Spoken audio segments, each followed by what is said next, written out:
Now, Brayden Weston is a character who's so far shown his loyalty to Tariq and loyalty to the game, because he's finally found something he's good at. But going into Season 2, he hadn't seen this side of the game, which brings blood, consequence, and death. But the game changed for him because the stakes were even higher when he found himself being manipulated by Kane, and where Tariq was in jail because of Kane's manipulation.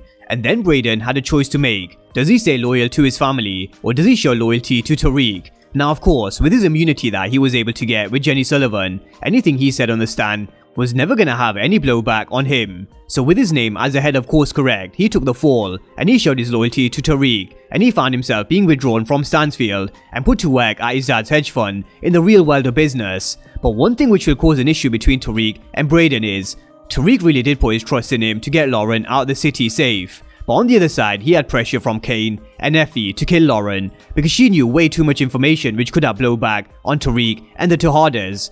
But the problem was, Brayden couldn't kill Lauren, not because he wasn't ready to kill, but I think Lauren was too close and who she was. Because we did see him having no issues in pulling the trigger on this store owner earlier on in the season when his gun was jammed. But Effie knew Brayden wasn't ready to kill, and in essence she was saving Brayden from pulling the trigger, because once you do, there is no going back, so she killed Lauren instead. And this is where we currently are with Brayden's character. So going into Season 3, let's have a look at some exclusive quotes from Courtney Kemp, as well as Gianni, who plays Brayden. Now Courtney Kemp said, Tariq isn't aware entirely that Brayden, who he now trusts probably more than anyone else, and Effie helped to conspire behind his back to harm Lauren. So a lot of secrets will be revealed in Season 3, and relationships will be ruptured and shifted forever. Now Gianni recently gave an interview with This Is 50, and he said, Brayden is getting darker and darker and deeper into the game, and I think Season 3 is Brayden coming out to party for who he really is. You're gonna see, I'm telling you. So that's what Courtney Kemp and Gianni said on Brayden's character. And starting from the relationship with Tariq and Effie, when this secret comes out and Tariq finds out, this really will change the game, because Tariq really did put his trust in Brayden. And I guess you could say, Tariq will definitely feel some guilt for what happened to Lauren, because everybody he seems to get involved with ends up dead. And we also did see the dream sequence with all those he had some sort of involvement in with their deaths, and Lauren was one of them. But the reason why she was outside the classroom and with Tariq in a way was because this was his way of telling her, if you go inside, you're gonna end up like the rest of them, and he was trying to prevent this from happening. But the wheels were already in motion, and as much as Tariq wanted to save Lauren, her fate was already sealed. So Tariq and Brayden will definitely face their issues, but can they get past it? Because we saw Ghost and Tommy go through the same problems of their own, but they were always able to get past it. But they also were at war with each other at one point. So let's see what direction and how far they take Tariq and Brayden's relationship. Now one person we can't forget about in this situation is Effie.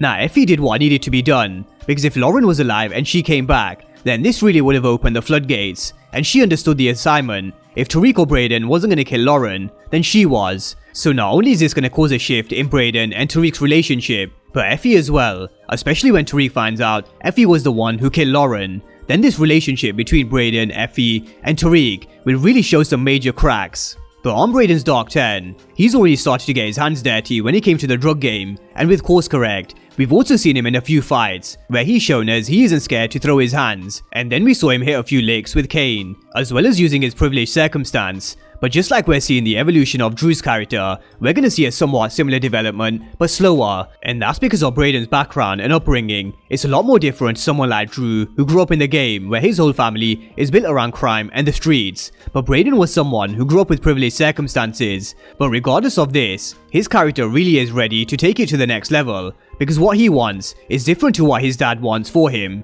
And again, this is a constant theme that we're seeing in the Power universe, with fathers trying to choose their kids' destiny and path, which is why they'll always do the opposite.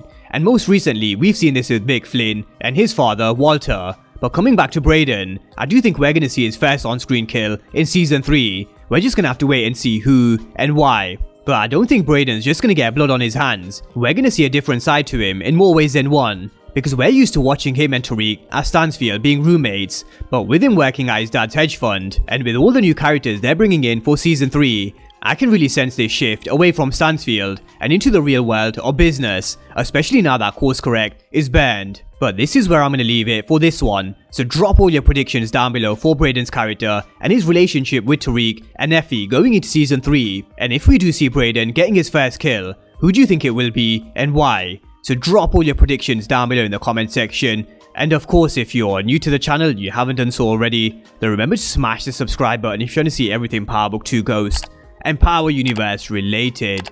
But as always, thank you guys for watching, and I'll see you next time.